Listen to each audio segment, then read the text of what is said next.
ఆత్మవిశ్వాస జ్యోతి, ఆనంద జ్యోతి. ఇది తెలంగాణ ప్రభుత్వ ఖ్యాతి. గౌరవనీయులైన ముఖ్యమంత్రి వర్యులు, మంత్రివర్యులు, ఇంకా ప్రజాప్రతినిధులు, honourable MLCs, MLAs, advisers, CS గారు, ఇతర పెద్దలు జ్యోతి వెలిగిస్తూ ఉన్న సందర్భం చూస్తూ ఉన్నాం.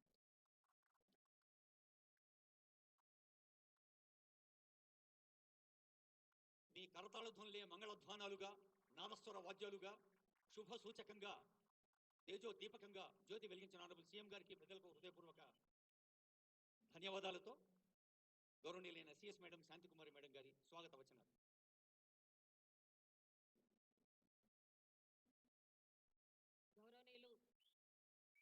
గౌరవనీయులు ముఖ్యమంత్రి వర్యులు శ్రీ రేవంత్ రెడ్డి గారు, గౌరవ మంత్రివర్యులు, గౌరవ సలహాదారులు, గౌరవ శాసన మండలి మరియు శాసనసభ సభ్యులు, కళాల నుండి వచ్చిన ఎంపికైన అభ్యర్థులు, నా తోటి అధికారులు, మీడియా మిత్రులు అందరికీ నా నమస్కారం, స్వాగతం, సుస్వాగతం.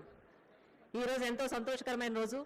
టీజీపీఎస్సీ ద్వారా ఎంపికైన 1473 మంది అభ్యర్థులు తమ అపాయింట్మెంట్ ఆర్డర్స్ ఈరోజు అందుకోవడం ఎంతో ఆనందంగా ఉంది. ఈరోజు నియామక పత్రాలు అందుకుంటున్న వారిలో 605 మంది residential school society principals, physical education టీచర్లు కాగా 659 మంది వివిధ ఇంజనీరింగ్ డిపార్ట్మెంట్లో నియమితులైన అసిస్టెంట్ ఎగ్జిక్యూటివ్ ఇంజనీర్స్, 147 మంది అగ్రికల్చర్ ఆఫీసర్స్ మరియు 64 మంది లైబ్రరీయన్లు కావడం ఎంతో సంతోషదాయకం. ఈ నియామక పత్రాలు అందుకునే వారందరికీ నా హృదయపూర్వక అభినందనలు. మీ అందరి కళ్ళలో ఆనందం, ఉత్సాహం చూస్తుంటే ఎంతో కాలంగా పెండింగ్లో ఉన్న ఫలితాలు ప్రకటించేలా చేసి మీ అందరికీ నియామక పత్రాలు అందించి మీ అందరి ఇళ్లలో దసరా పండుగను ముందుగానే జరుపుకునేలా చేసిన మన ముఖ్యమంత్రి వర్యులకు కృతజ్ఞతలు తెలియజేయాలి. ఇక్కడ ఒక విషయం చెప్పాలి. రాష్ట్రంలో నూతన ప్రభుత్వం ఏర్పడగానే ఉద్యోగాల కల్పనకు ప్రథమ స్థానం ఇచ్చింది. గౌరవ ముఖ్యమంత్రి గారు పెండింగ్లో పడిన నియామకాలపై అనేక సార్లు సమీక్షించి న్యాయ వివాదాల సత్వర పరిష్కారానికి పలు చర్యలు తీసుకోవడంతో వెంటనే అపాయింట్మెంట్ ఆర్డర్స్ ఇవ్వగలుగుతున్నాము. రాష్ట్రంలో నూతన ప్రభుత్వం ఏర్పడిన 3 నెలల లోపే 30,000 పోస్టులు భర్తీ చేయడం ప్రభుత్వ చిత్తశుద్ధికి నిదర్శనం. మీ అందరికీ తెలుసు, 563 పోస్టులతో గ్రూప్ 1 నోటిఫికేషన్ ఇవ్వడం, ప్రిలిమ్స్ నిర్వహించడం, ఫలితాలు ప్రకటించడమే కాకుండా ఈ నెలలోనే మెయిన్స్ నిర్వహించి వీలైనంత త్వరలో ఫలితాలు ప్రకటించాలని ప్రయత్నం చేస్తున్నాం. 11,602 పోస్టులతో మెగా డిఎస్సీ టీచర్ల నియామకానికి ఫిబ్రవరి 29 నోటిఫికేషన్ విడుదల చేయడమే కాకుండా పకడ్బందీగా పరీక్షలు నిర్వహించి ఫలితాలు ప్రకటించి రాబోయే 2-3 రోజుల్లో అపాయింట్మెంట్ ఆర్డర్లు కూడా ఇవ్వనుండడం నిరుద్యోగుల పట్ల మన గౌరవ ముఖ్యమంత్రి వర్యులకు ఉన్న అపారమైన శ్రద్ధకు నిదర్శనం. ఈ రోజు నియామక పత్రాలు అందుకుంటున్న ప్రతి ఒక్కరికి హృదయపూర్వక శుభాకాంక్షలు, అభినందనలు. మీరందరూ బాగా పనిచేసి ప్రజలకు సేవ చేయడంతో పాటు ప్రభుత్వానికి మంచి పేరు తీసుకురావాలని ఆశిస్తూ ముగిస్తున్నాను. జై హింద్.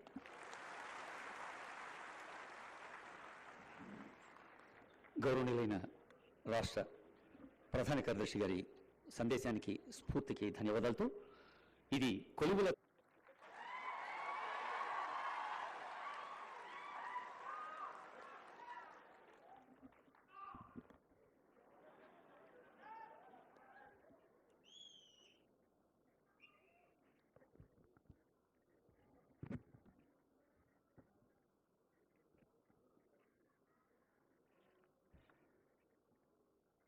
మిత్రులారా, తెలంగాణ రాష్ట్ర ప్రభుత్వం తెలంగాణ ఉద్యమ ఆయుపట్టైన నిరుద్యోగ సమస్యను పరిష్కరించే కార్యక్రమంలో భాగంగా ఈరోజు వివిధ శాఖలకు సంబంధించి రెసిడెన్షియల్ స్కూల్స్ ప్రిన్సిపల్స్గా, assistant executive engineers, civil, ENC, mission Bhagiratha నుండి public health and municipal engineering, tribal welfare, R&B, అదేవిధంగా అగ్రికల్చర్ డిపార్ట్మెంట్లో అగ్రికల్చర్ ఆఫీసర్లు, టీచర్స్లో ఫిజికల్ ఎడ్యుకేషన్ టీచర్స్, అదేవిధంగా లైబ్రరియన్స్, వివిధ శాఖలకు సంబంధించి కొన్ని 2017లో నోటిఫికేషన్ ఇస్తే ఇంకొన్ని 2 సంవత్సరాల క్రితం నోటిఫికేషన్లు ఇచ్చిన ఆనాటి ప్రభుత్వంలోని పెద్దలు మీ ఉద్యోగ నియామకాలు పట్టించుకోకపోవడం వల్ల వివిధ న్యాయస్థానాలలో ఈ కేసుల పరిష్కారం చూపించక మీ ఉద్యోగాలను ఇవ్వడం వాళ్ళ బాధ్యత అని వాళ్ళు భావించకపోవడం వల్ల కొన్ని 8 సంవత్సరాలు, 7 సంవత్సరాలు అయితే కొన్ని 2 సంవత్సరాల పైగా మీరు మీ కుటుంబ సభ్యులు నిరీక్షించి ప్రభుత్వాల మీదనే విశ్వాసం కోల్పోయే పరిస్థితులు వచ్చినాయి. కానీ మార్పు రావాలి, కాంగ్రెస్ గెలవాలి అన్న ఆలోచనతోటి ఆనాడు ఏ చేతులతోనైతే విద్యార్థి నిరుద్యోగ జంగ్ సైరన్ కార్యక్రమాన్ని మోగించినమో ఆ కార్యక్రమంలో మీరందరూ అండగా నిలబడి ఆ రోజు నేను తీసుకున్న కార్యక్రమంలో వేలాది మంది పాల్గొన్నప్పుడు నేను ఆ విద్యార్థులకు ఒక మాట చెప్పిన, మీకు ఉద్యోగాలు రావాలి అని అంటే ముఖ్యమంత్రి కుర్చీలో మంత్రుల కుర్చీలో ఉన్న వాళ్ళ ఉద్యోగాలు ఊడాలి, అప్పుడే మీకు ఉద్యోగాలు వస్తాయని ఆనాడు చెప్పడం జరిగింది. మా మాట మీద ఉన్న నమ్మకంతో మీరందరూ కష్టపడి తండాలలో గూడాలలో మారుమూల పల్లెల్లో మీ తల్లిదండ్రులను మీ కుటుంబ సభ్యులను మీ నాయనమ్మ తాతలను మీ అమ్మమ్మల్ని తాతల్ని అందరినీ ఈ ఒక్కసారి మా కోసం ఓటేయండి, ఇది మా భవిష్యత్తు, మా భవిష్యత్తులో మేము ఆనందంగా ఉండాలి అని అంటే ఈ ఒక్కసారి మేము అడిగినట్టుగా ఓటేయండి అని చాలామంది విద్యార్థులు గ్రామాలలో కాంగ్రెస్ పార్టీ కార్యకర్తలు నాయకులు కాకపోయినా వాళ్ళకంటే ఎక్కువగా శ్రమించి ఇల్లు తిరిగి మా కాంగ్రెస్ పార్టీ శాసనసభ్యులను ఆనాడు గెలిపించడం జరిగింది. అందుకే ఈ తెలంగాణ రాష్ట్రంలో 65 మంది శాసనసభ్యులను గెలిపించుకొని పక్కా ప్రభుత్వాన్ని ఏర్పాటు చేసి డిసెంబర్ 7, 2023 నాడు ఎల్బీ స్టేడియంలో వేలాది మంది సమక్షంలో మా కుటుంబ సభ్యుల కళ్ళల్లో ఆనందం చూస్తూ మేమందరం ముఖ్యమంత్రిగా మంత్రులుగా ప్రమాణ స్వీకారం చేపట్టడం జరిగింది. ఏ ఎల్బీ స్టేడియంలో మాకు ఉద్యోగాలు వచ్చి మేము బాధ్యతలు తీసుకున్నప్పుడు మా కుటుంబ సభ్యులు ఎంత సంతోషంగా ఉన్నారో, కొన్ని సంవత్సరాల నుంచి నియామకాలు జరగక ఉద్యోగ ఉపాధి అవకాశాలు లేక లక్షలాది మంది నిరుద్యోగ యువకులు నిరాశ చెందుతున్న సందర్భంలో మా మంత్రివర్గం ఆలోచన చేసి సంవత్సరాల కొద్దీ వాయిదా పడుతున్న ప్రభుత్వ ఉద్యోగాలను 90 రోజుల్లోనే 30,000 ఉద్యోగాలు వాళ్ళ తల్లిదండ్రుల కళ్ళల్లో ఆనందం చూసే విధంగా, వాళ్ళ కుటుంబ సభ్యులు సంతోషపడే విధంగా అదే ఎల్బీ స్టేడియంలో 31,000 మంది నిరుద్యోగులకు ఉద్యోగ నియామక పత్రాలు మేము అందించడం జరిగింది. అదే కాకుండా ఈనాడు పండుగ ముందు చాలామంది అన్నారు, పండుగ వస్తుంది, తెలంగాణలో పెద్ద పండుగ, అందరు పండుగ కార్యక్రమాలలో బిజీగా ఉంటారు, ఈ నియామక కార్యక్రమాలు ఇప్పుడు పండుగ ముందు చేపట్టే వస్తారో రారో, పండుగ అయినాక చేపడదామని నాకు సూచన చేశారు. నేనన్నా, ఈ తెలంగాణకు అత్యంత పెద్ద పండుగ దసరా పండుగ, ప్రతి కుటుంబంలో సంతోషం చూడాలి, వాళ్ళ నియామక పత్రాలు అందించి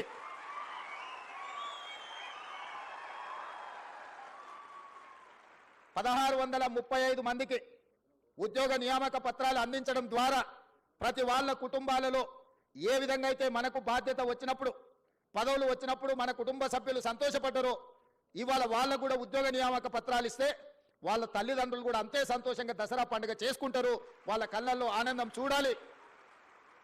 ఉద్యోగాలు వచ్చిన వాళ్ళే కాదు, వాళ్ళ తల్లిదండ్రులను కూడా ఈ కార్యక్రమానికి ఆహ్వానించండి, శిల్ప కళావేదికలో ఏర్పాటు చేయండి అని చెప్పి మా అధికారులకు ఆదేశించడం జరిగింది. ఈరోజు ఇంత అద్భుతమైన ఇంత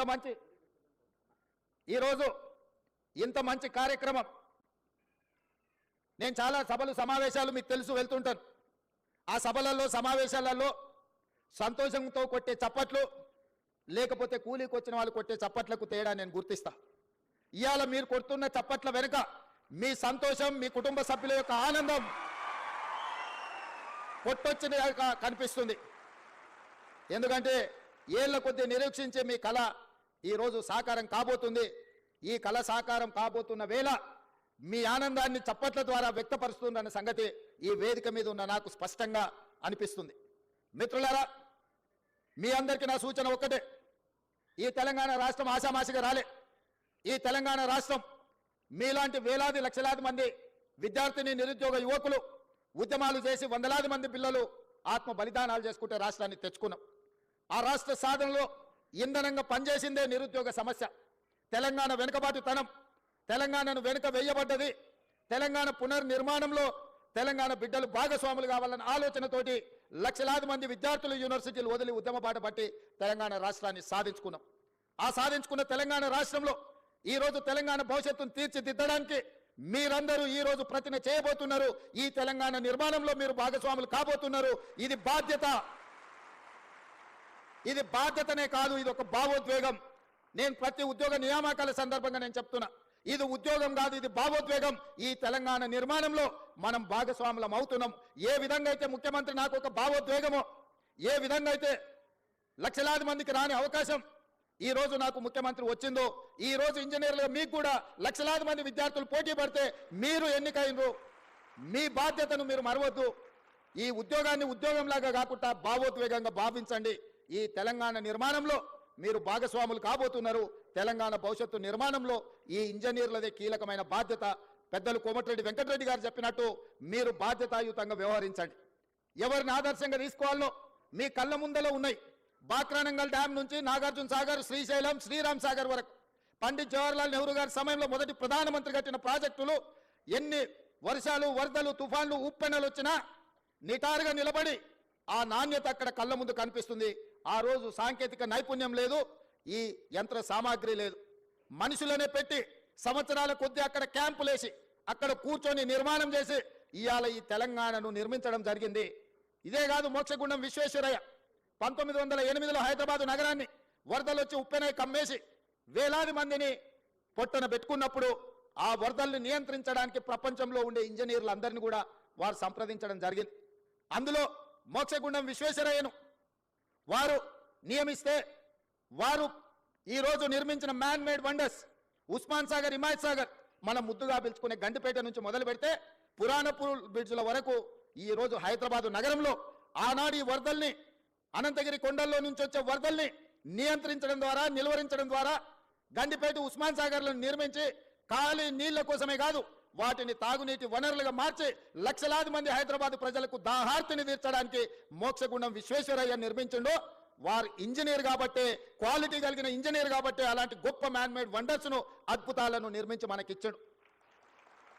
115 సంవత్సరాలైనా మొన్న ఎండాకాలంలో గోదావరి, కృష్ణలో కరువు వచ్చి ఎండిపోయి తాగునీటి సమస్య ఏర్పడ్డప్పుడు హైదరాబాదు నగర దాహార్తిని తీర్చింది ఉస్మాన్ సాగర్.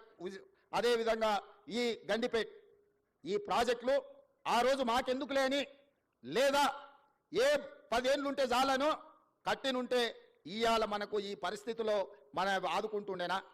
ఇవాళ మీరు ఆలోచన చేయండి. అద్భుతమైన నిర్మాణాలు ఆనాడు కట్టిన ఇంజనీర్లు, ఉస్మానియా యూనివర్సిటీ కావచ్చు, లేకపోతే హైకోర్టు కావచ్చు, ఉస్మానియా హాస్పిటల్ కావచ్చు, ఈ రోజు నడుస్తున్న అసెంబ్లీ కావచ్చు, ఇట్లా చెప్పుకుంటూ వెళ్తే హైదరాబాదులో అద్భుతమైన నిర్మాణాలు ఏవైతే ఉన్నాయో ఈ హైదరాబాద్కి ఒక చారిత్రాత్మకమైన కట్టడాలను అందించి 100 సంవత్సరాలు ఈ కాలాన్ని తట్టుకొని నిలబడ్డ చార్మినార్ లాంటివి ఇంజనీర్లు కట్టబట్టి, నాణ్యత ఉండబట్టే ఇవాళ అవన్నీ ఉన్నాయి. మీరు చార్మినార్ నుంచి ఉస్మానియా యూనివర్సిటీ వరకు కట్టిన ఇంజనీర్లను ఆదర్శం తీసుకుంటారా? ఉస్మాన్ సాగర్, హిమాయత్ సాగర్ను నిర్మించిన ఇంజనీర్లను ఆదర్శం తీసుకుంటారా? నాగార్జున సాగర్, శ్రీశైలం, శ్రీరామ్ సాగర్ కట్టిన ఇంజనీర్లను ఆదర్శంగా తీసుకుంటారా? నిజాం సాగర్ను కట్టిన ఇంజనీర్లను ఆదర్శంగా తీసుకుంటారా? నిజాం షుగర్ నిర్మించిన ఇంజనీర్లను ఆదర్శంగా తీసుకుంటారా? లేకపోతే కాళేశ్వరం కట్టిన వాళ్ళని ఆదర్శంగా తీసుకుంటారా? మీరు ఆలోచన చెయ్యండి. ఈ ప్రభుత్వం వచ్చినాక గత 10 ఏళ్లలో నిర్మించినాయి ఏవైనా సరే ఎక్కడికైనా వెళ్దాం. ఇవాళ మాటలు మాట్లాడుతున్న మంత్రులకు నేను సూటిగా సవాలు విసురుతున్నా. మీరు కట్టిన డబుల్ బెడ్రూమ్ ఇళ్ల దగ్గరికి పోదామా? మీరు వేసిన రోడ్ల దగ్గరికి పోదామా? మీరు నిర్మించిన అమరవీరుల స్తూపం దగ్గరికి వెళ్దామా? ఈ రోజు మేము కూర్చుంటున్న సచివాలయానికి మీరు వస్తారా? లేకపోతే 1,00,000 కోట్లు ఇప్పటికే కాంట్రాక్టర్లకు బిల్లులు చెల్లించిన కాళేశ్వరం, మేడిగడ్డ, సుందిల్ల, అన్నారం బ్యారేజ్ల దగ్గరికి వెళ్దామా? మీరే కడితిరి, మీరే మింగుతిరి, మీరు ఉండగానే కూలిపాయి.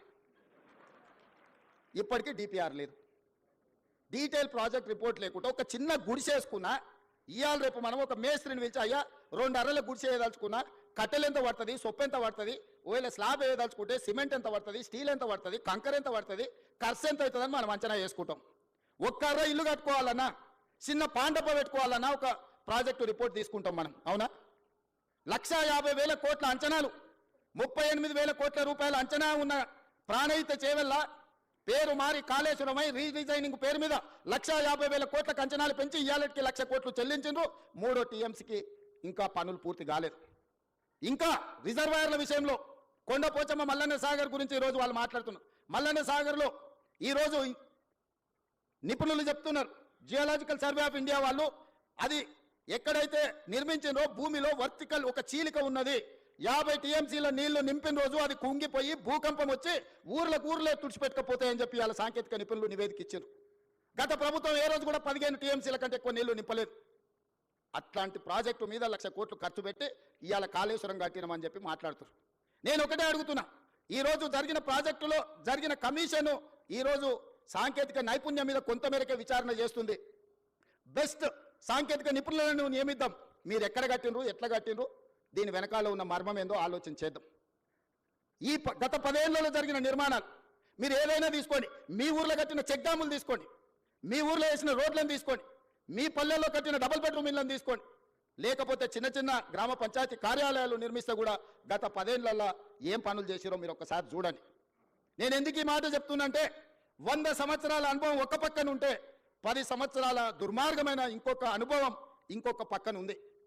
అందుకే ఈరోజు మీరు ఆలోచన చేయండి. ఒక పెద్ద మనిషి ఒక అధికారి నాకు చెప్పాడు, సార్ రాజకీయాలలో ప్రభుత్వ ఉద్యోగాలలో 3 దిశలు ఉంటాయని. 3 దశలు ఏంటివంటే చేరినప్పుడేమో గరం ఉంటారంట, కొంత దూరం పోయినాక నరం అవుతారంట, చివరికి వచ్చేవరకల్లా బేసరం అవుతారంట. దయచేసి చేరినప్పుడు ఏ గరంతో ఉన్నారో మీరు ఉద్యోగ పదవీ విరమణ చేసే వరకు అదే గరంతో ఉండండి, తెలంగాణను నిర్మించండి. ఏ సూక్తి అయితే ఉన్నదో మొదట్లో గరం, తర్వాత నరం, మూడోసారికి వచ్చేవరకల్లా బేసరం అనే ఏదైతే ఉందో నానుడి, ఈ నానుడి మీకు మాత్రం ఎట్టి పరిస్థితుల్లో వర్తించకుండా ఉండాలి. మనం ప్రజలు అత్యంత విశ్వాసంతో మనకు అవకాశం ఇచ్చారు, ఆ విశ్వాసాన్ని నిలబెట్టుకోవాల్సిన బాధ్యత మన అందరి మీద ఉన్నది. ఇవాళ నేను ముఖ్యంగా 1-2 విషయాలు గుర్తు చేయదలుచుకున్నా, మీరు ఆలోచన చేయండి. గతంలో ఎన్నికలు జరిగినాయి. 2019 ఎన్నికల తర్వాత ఫలితాలు ప్రజలు పార్లమెంట్లో ఇచ్చారు. వినోద్ కుమార్ గారిని ఓడించారు, కల్వకుంట్ల కవిత గారిని ఓడించారు. 6 నెలలు తిరిగే లోపల ఒకరికి ఎమ్మెల్సీ ఇచ్చారు, ఒకరికి ప్లానింగ్ కమిషన్ వైస్ చైర్మన్ ఇచ్చారు. వాళ్ళ కుటుంబ సభ్యులకు ఉద్యోగం పోతే ప్రజలు తిరస్కరిస్తే, ప్రజలు తిరస్కరించింది కాబట్టి పక్కన పెట్టాలని ఆలోచన చేయకుండా ఎంబడే వాళ్ళ కుటుంబ సభ్యులకు నియామక పత్రాలు ఇచ్చింది. కానీ 2017లో నోటిఫికేషన్ ఇచ్చిన మీ ప్రిన్సిపల్స్ని ఎందుకు నియామకం చేయలేదు? 2017లో నోటిఫికేషన్ ఇచ్చిన ఫిజికల్ ఎడ్యుకేషన్ టీచర్స్ని ఎందుకు నియామకం చేయలేదు? తన కుటుంబానికి ఒక నీతి, మన కుటుంబాలకు ఇంకొక నీత. ఇదే ఆ కుటుంబం నీతి. ఇంతకంటే ఉదాహరణగా నేను చెప్పాల్సిన అవసరం లేదు. ప్రతివాడు ముసుగు తొడుక్కుంటాడు, కానీ ఓ సందర్భంలో ముసుగు తీస్తారు. లాలు ప్రసాద్ గారు ఓ ఉపన్యాసంలో చెప్పిండు, ఊర్లో రజకుడి గాడిద మీద ఒక దుప్పటి, రాముల వారి బొమ్మ ఉన్న దుప్పటి ఉండేదంటే ఎప్పుడో మూటలు మోసే గాడిద. అది ఊర్లో ఎవరు చేనులో మేయడానికి పోయినా అక్కడ ఆ చేను వాళ్ళు కొట్టకపోను చూడంగానే దండం పెట్టేదని. గాడిద ఏమనుకున్నదంటే నాకు ఇంత గౌరవం ఉంది, ఈ మొత్తం ఏ గడ్డి అయినా మేయొచ్చు అని ఊరి మీద పడి తింటా ఉన్నది. ఓ రోజు ముళ్ళ చెట్ల నుంచి పోతుంటే ఆ పైన వేసిన బొంత మీద ఉన్న రాముడి బొమ్మ ఉన్న బొంత ఆ చెట్టుకు తగిలి అది బయటికి పోయింది. గాడిద చేనులకు పోయి మెయ్యంగానే దుడ్డుకర్ర తీసుకొని కొడితే నడ్డి ఇరిగింది. ఎందుకు చెప్తున్నా అంటే ఆయన కూడా తెలంగాణ ఉద్యమం అనే ఒక ముసుగు, రక్షణ కవచం కొంతకాలం ఉన్నది. ఆ తెలంగాణ ఉద్యమం కోసం మీరు అందరు చేతులు ఎత్తి దండం పెట్టారు. అది వారి గొప్పతనం అని వారు అనుకుంటున్నారు. అది తెలంగాణ ఉద్యమం యొక్క గొప్పతనం, విద్యార్థిని నిరుద్యోగ యువకుల యొక్క త్యాగం. ఇవాళ ముసుగు తొలగింది కాబట్టి ముఖం చెల్లక ఆయన ఎక్కడున్నాడో ఇక ఈ పిల్లలు రోడ్ల మీద పడి నోటుకొచ్చింది మాట్లాడుతారు. 10 ఏళ్లలో మీరు చేపట్టని నియామకాలు 10 నెలల లోపల ఈరోజు 60,000 ఉద్యోగ నియామకాలు. రేపు 9 తారీఖు నాడు ఎల్బీ స్టేడియంలో 11,063 టీచర్ల ఉద్యోగ నియామక పత్రాలు అందించడం ద్వారా తండాలలో, గూడాలలో, మారుమూల పల్లెల్లో ఉన్న పేదల పిల్లలకు విద్యను అందించాలి, పాఠశాలలు ప్రారంభించాలి. దళితులు, గిరిజనులు, ఆదివాసీలు, బలైన వర్గాలు, మైనార్టీల పిల్లలు విద్యకు దూరం కావద్దు అని 11,063 మంది టీచర్ల నియామకాలు దసరా కంటే ముందు 9 తారీఖు నాడు సాయంత్రం 4 గంటలకు ఇవ్వబోతున్నాము. ఇది మా చిత్తశుద్ధి, ఇది మా బాధ్యత. నేను గొప్ప అనుకోవడం లేదు, ఇది బాధ్యత అనుకుంటున్నాం. ఎందుకంటే తెలంగాణ నిర్మాణంలో పిల్లలు చదువుకున్నప్పుడే ఇవాళ మీరైనా మేమైనా ఈ వేదిక మీద ఇక్కడికి రాగలిగినామంటే మనం చదువుకోవడం వల్ల, ప్రభుత్వ పాఠశాలల్లో టీచర్లు మనకు చదువులు చెప్పడం వల్ల. 90% ఇక్కడికి వచ్చిన వాళ్ళు గవర్నమెంట్ స్కూల్లో చదువుకున్న వాళ్ళు నాకు తెలిసినంత వరకు. ఇలా పాఠశాలలు మూసేస్తే ఏమవుతుంది తెలంగాణ రాష్ట్రం? ఒకసారి ఆలోచన చేయండి. ఒక్కరోజైనా బాధ్యతతో ఆలోచన చేసిండు ఆయన? ఒక్కరోజైనా అసెంబ్లీలో చర్చ జరిగిందా? ఈ ప్రభుత్వం వచ్చినాక తెలంగాణ అసెంబ్లీలో చర్చలు మీరు చూస్తున్నారు కదా, బాజాబ్తా చర్చ పెడుతున్నాం కదా, మాకేం దాపరికం ఉంది? ఇవాళ మీరు ఇంజనీర్లు చాలా వరకు మున్సిపల్ కార్పొరేషన్లో కూడా మీరు చేయబోతున్నారు. మీ చేతుల మీద ఒక అద్భుతం జరగబోతుంది. రీజనల్ రింగ్ రోడ్ 360 కిలోమీటర్ల రీజనల్ రింగ్ రోడ్ మీ చేతుల మీద నిర్మాణం కాబోతుంది. రేడియల్ రోడ్స్ మీ చేతుల మీద నిర్మాణం కాబోతున్నాయి. ఫ్యూచర్ సిటీ ఎయిర్పోర్ట్ కు కూతవేటు దూరంలో ఫ్యూచర్ సిటీ, ఫార్మా సిటీ నిర్మాణం కాబోతుంది. మీ చేతుల మీద మూసీ రివర్ డెవలప్మెంట్ ఫ్రంట్ ఎవరు అడ్డం వచ్చినా నిర్మించి 55 కిలోమీటర్ల మూసీ రివర్ డెవలప్మెంట్ ఫ్రంట్ మీ చేతుల మీదుగా నిర్మించి ప్రపంచానికి ఆదర్శంగా నిలబెడతాం. లండన్లో హడ్సన్ రివర్ ఉంటుంది, అదే లండన్లో థేమ్ రివర్ ఉంటుంది, అమెరికాలో హడ్సన్ రివర్ ఉంటుంది, అదేవిధంగా గుజరాత్లో మీకు సబర్మతి రివర్ ఫ్రంట్ ఉంటుంది. హైదరాబాద్ నగరానికి న్యాచురల్గా ఉన్న మూసీ రివర్ ఎందుకు అభివృద్ధి చేసుకోవచ్చు అని నేను అడుగుతున్నా. ఇవాళ నేను మిమ్మల్ని అడుగుతున్నా, కృష్ణ, గోదావరి, యమున, గంగా, సరస్వతి అన్ని నదుల పేర్ల మీద మన ఆడబిడ్డలకు పేర్లు పెట్టుకుంటున్నాం. అవునా? మన ఇంట్లో ఆడబిడ్డ పుడితే కృష్ణానో, కావేరో, గోదావరో, సరస్వతో, గంగానో అని నదుల పేర్లు మన బిడ్డలకు పెట్టుకుంటున్నాం. ఏ తండ్రి అయినా ఆయన బిడ్డకు మూసి అనే పేరు పెట్టుకున్నాడా? ఇన్ని నదుల పేర్లు, పవిత్రమైన నదుల పేర్లు మన ఆడబిడ్డలకు పెట్టుకున్నప్పుడు మూసి అనే రివర్ పేరు ఏ తండ్రి అయినా బిడ్డకు పెట్టుకున్నాడా? ఎందుకు పెట్టుకోలే? ఆ మూసి కంపు కొడుతుంది కాబట్టి, మూసి మురిగిపోయింది కాబట్టి, మూసిలో విషం చిమ్ముతున్నది కాబట్టి ఆ విషం, ఆ కంపు, ఆ మురికి మా బిడ్డల పేర్లు పెట్టుకోవద్దని తల్లిదండ్రులు ఏదైతే అనుకుంటున్నారో ఆ మూసి మురికిని ప్రక్షాళన చేయాలనుకుంటున్నా నేను. ఆ మూసిని నిర్మాణం చేయాలనుకుంటున్నా నేను. ఎందుకు యమున, సరస్వతి, గంగా, కావేరి పేర్లు పెట్టుకున్నప్పుడు మూసి అనేందుకు మన బిడ్డలకు పెట్టుకోకూడదు? ఆ మూసిని అద్భుతంగా నిర్మించినప్పుడు తప్పకుండా తల్లిదండ్రులు వాళ్ళ బిడ్డల పేర్లు మూసి అని పెట్టుకుంటారు. అంత అద్భుతమైన నిర్మాణం మనం చేసుకుందాం. నిర్మాణ క్రమంలో మల్లన్న సాగర్లో 14 ఊర్లను ఖాళీ చేసి 60,000 ఎకరాలు మల్లన్న సాగర్లో ల్యాండ్ ఎక్వేషన్ జరగలేదా? కొండ పోచమ్మలో జరగలేదా? రంగనాయక సాగర్లో ల్యాండ్ ఎక్వేషన్ జరగలేదా? నాగార్జున సాగర్ నిర్మించినప్పుడు ల్యాండ్ ఎక్వేషన్ జరగలేదా? శ్రీశైలంలో మా కొల్లాపూర్ మునిగిపోతే 92 జీవో వచ్చి ఇప్పటికి ఇంకా ఉద్యోగాలు ఇవ్వని కేసులు పెండింగ్ ఉన్నాయి. శ్రీశైలం కట్టినప్పుడు నిర్వాసితులు కాలేదా? ఇలా మూసి నిర్మాణం చేస్తే కూడా కొన్ని వేల మంది, 5,000 మందో 10,000 కుటుంబాల్లో నిర్వాసితులు అయితే నిర్వాసితులను ఎట్లా ఆదుకోవాలో సలహా చెప్పండి అని నేను అడుగుతున్నా. ఈరోజు భూసేకరణ జరిగేటప్పుడు, మూసి నిర్మాణానికి భూమి తీసుకునేటప్పుడు మల్లన్న సాగర్ల భూ నిర్వాసితులను నువ్వు పోలీసులతో కొట్టించి, గుర్రాలతో తొక్కించి కొట్టినావు కదా. ఇవాళ వాళ్ళందరినీ అక్కున పెట్టి చేర్చుకోవడానికి అధికారులను ఇల్లు పంపించి వాళ్ళకి డబుల్ బెడ్రూమ్ ఇల్లు ఇచ్చి, తవ్వకర్సులకు 25,000 ఇచ్చి వాళ్ళకు ఉద్యోగ ఉపాధి అవకాశాలు కల్పించడానికి నేను ఏర్పాట్లు చేస్తుంది. ఇదేమన్నా తప్ప? వాళ్ళ పిల్లలు వాళ్ళు మూసీలో బతికిను, మురికిల్లే బతికిను, మురికిల్లే చచ్చిపోయారు. రేపు వాళ్ళ పిల్లలు కూడా ఆ మురికిల్లే పెరిగి మురికిల్లే చచ్చిపోయి మురికిల్లే ఉండాలన్న వాళ్ళు. ఆ మూసీలు ఉన్న వాళ్ళకు మంచి జీవితం ఉండొద్దా? వాళ్ళ పిల్లలు చదువుకోవద్దా? వాళ్ళు బాగుపడొద్దా? వాళ్ళందరినీ బాగు చేసే బాధ్యత ప్రభుత్వం తీసుకుందామని నేను చెప్తున్నా. మూసీలో మొత్తం 10,000 కుటుంబాలు ఉన్నాయి. 6 నెలల నుంచి ఎన్యూమరేట్ చేపించిన 33 టీంలను పెట్టి ఇల్లు పోయి ప్రతి వాళ్ళ వివరాలు సేకరించి, ప్రతి వాళ్ళ ఆధార్ కార్డు తీసుకొని, ప్రతి కుటుంబం యొక్క వివరాలు 33 టీంలు 6 నెలల నుంచి ఇల్లు పోయి తిరిగి తీసుకొచ్చినాం. ఇప్పుడు అవేర్నెస్ ప్రోగ్రాంలో గోడ మీద మార్కింగ్ చేస్తున్నాం. ఇక్కడ వరకు మూసీ రివర్ బెడ్ ఉన్నది, ఆ పైన బఫర్ జోన్ ఉన్నది, ఇక్కడ వరకు వీటిని తొలగించాల్సి వస్తే మీకు నష్టపరిహారం ఇస్తామని చెప్పి మూసీలో గుడిసెలు వేసుకున్న వాళ్ళకి డబుల్ బెడ్రూమ్ ఇల్లు ఇచ్చి ఆత్మగౌరవంతో బతకడానికి తరలిస్తున్నాం. బఫర్ జోన్లో ఉన్న వాళ్ళని ఏ విధంగా ఆదుకోవాలనో ఆలోచన చేస్తున్నాం. ఇవాళ మీరందరూ సలహా ఇవ్వండి. వాళ్ళకి నష్టపరిహారం ఎట్లిద్దామో చెప్పండి. 1,00,000 కోట్లు కాళేశ్వరంలో కాలబెట్టినావు కదా. నువ్వు కట్టిన కాళేశ్వరం కూలి సచ్చింది కదా. 1,00,000 కోట్లు ఆడ పోసినావు. 5-10 వేల కోట్లు మూసీలో ఉన్న పేదోళ్లకు మంచి ఇల్లు కట్టించి, మంచి పాఠశాలలు కట్టించి, ఆ పిల్లలకు మంచి ప్లే గ్రౌండ్ ఇచ్చి, మంచి విద్యను నేర్పిస్తే వాళ్ళు భవిష్యత్తుకి పునాదులు అవుతారు. వాళ్ళ బాగు కోసం కష్టపడతాం. ఆ పనిలో మీ ఇక్కడున్న ఇంజనీర్లు భాగస్వాములు గాండి అని చెప్పి నేను మిమ్మల్ని అడుగుతున్నా. వాళ్ళు మనోళ్ళే, నాకు తెలియదా? 20 ఏళ్ళు నేను కూడా పబ్లిక్ లైఫ్లో ఉండొచ్చిన. జిల్లా పరిషత్ మెంబర్ నుంచి ముఖ్యమంత్రి వరకు వచ్చిన. ఓసారి జెడ్పీటీసీ, ఓసారి ఎమ్మెల్సీ, 2 సార్లు ఎమ్మెల్యే, ఓసారి ఎంపీ, ఈరోజు ముఖ్యమంత్రి. 20 ఏళ్ళు పేదోళ్ళ మధ్యలోనే తిరిగిన కదా, ఉన్నా కదా. పేదోడి దుఃఖం నాకు తెలియదా?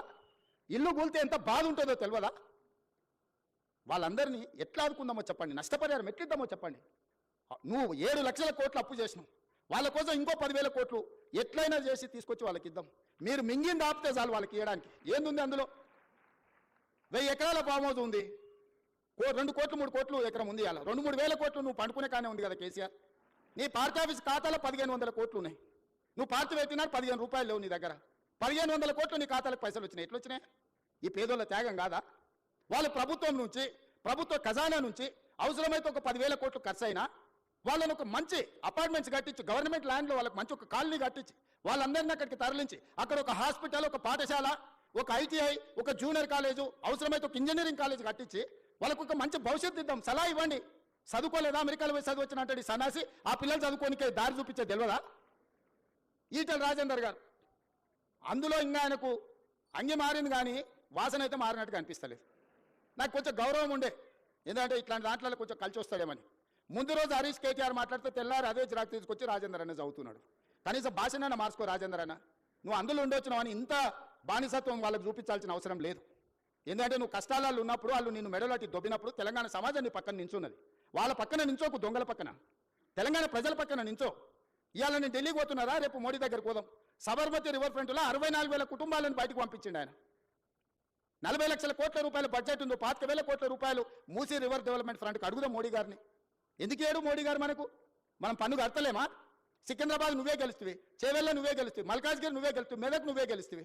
అన్ని మీరే గెలుస్తారు. మరి మీకు బాధ్యత లేదా? 10,000, 20, 25,000 కోట్లు మోడీ దగ్గర ఇప్పించడానికే. నేను ఎందుకు చెప్తున్నా అంటే బాధ్యతారహితంగా కొంతమంది ఏం చేసినా తప్పు పట్టాలి, కాళ్ళలో కట్టబెట్టాలి. ఒక్కటే కార్యక్రమం, మేము ఇన్ని రోజులు దోసుకున్నాం, వీడి పైసలు పెట్టి పనిచేస్తే తెలంగాణ బాగుపడితే వాళ్ళ దోపిడీ కొట్టొచ్చినట్టు కళ్ళకు కనిపిస్తుంది. 100 ఏళ్ల గురించి నేను చెప్పిన, సాగర్ గురించి లేకపోతే శ్రీశైలం గురించి 10 ఏళ్ళు వీలు కట్టినాయి చెప్పిన. ఇప్పుడు ఒక 10 ఏళ్ళు మనం చేసే నిర్మాణము, రీజనల్ రింగ్ రోడ్ కానీ, రేడియల్ రోడ్స్ కానీ, 4th సిటీ కానీ, మూసీ కానీ, సిటీలో ఫ్లైఓవర్లు కానీ, మెట్రోలు కానీ ఇవన్నీ పూర్తయితే ఈ 10 ఏళ్ళు వాళ్ళు ఏం దోపిడీ చేసి తిన్నారో ప్రజలకు తెలుస్తుందని ఎట్టి పరిస్థితుల్లో అడ్డం పడాలి. 600 అయినా దీన్ని ముందుకు సాగనీయొద్దని అంటారు. ఇక ప్రతోడు బయలుదేరుతాడు. రోజు మీరు కూడా చూసింటారు, నా మీద పోవాలి బుల్డోజర్, నా మీద పోవాలంటాడు. హరీష్ రావు, కేటీఆర్ వీళ్ళందరూ ఎన్ని కొనాలా మీకోసం బుల్డోజర్లు?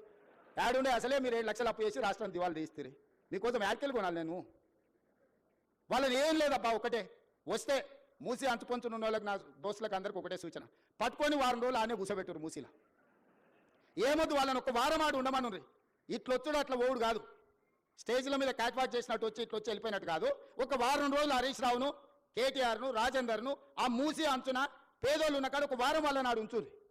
వాళ్ళ కష్టాలు తెలుస్తాయి, వాళ్ళకి ఏం మేలు చేయాలని వాళ్ళకి అర్థమవుతుంది. కాబట్టి ఇక్కడ వచ్చిన ఇంజనీర్లకు ముఖ్యంగా రేపు జిహెచ్ఎంసీలో కానీ ఇక్కడ సిటీలో సర్వీస్లో చేరబోయే వాళ్ళు మీ కర్తవ్యంగా పెట్టుకోండి. రేపు గొప్పగా మీ సర్వీస్లో మేము రీజనల్ రింగ్ రోడ్ వేయగలిగినాము, మేము రేడియల్ రోడ్ వేయగలిగినాము, మేము మూసి నిర్మించినాము, హైదరాబాద్ నగరంలో మెట్రోను మేము నిర్మించినామని చెప్పుకునే విధంగా గొప్పగా పనిచేయండి. ప్రభుత్వం మీకు అండగా నిలబడుతుంది. ప్రభుత్వం మీకు ఏం కావాలన్నా సహకరిస్తుంది. ఈ ప్రభుత్వం మనది. ఈ ప్రభుత్వం ఎవరితో కాదు, మనం ఎవరికో చేస్తలేం. ఈ ప్రభుత్వము, ఈ రాష్ట్రం మన కుటుంబం కోసం మనం పనిచేసుకుంటున్నాం. మీ అందరి సహకారం ఉండాలి. మళ్ళొకసారి ఇక్కడికి వచ్చిన వాళ్లకు తెలంగాణ రాష్ట్ర ప్రజలందరూ కూడా దసరా శుభాకాంక్షలు తెలియజేస్తూ మీ అందరి దగ్గర సెలవు తీసుకుంటున్నా. ప్రతి కుటుంబం ఆనంద కదంబంగా కావాలని అనుభూతి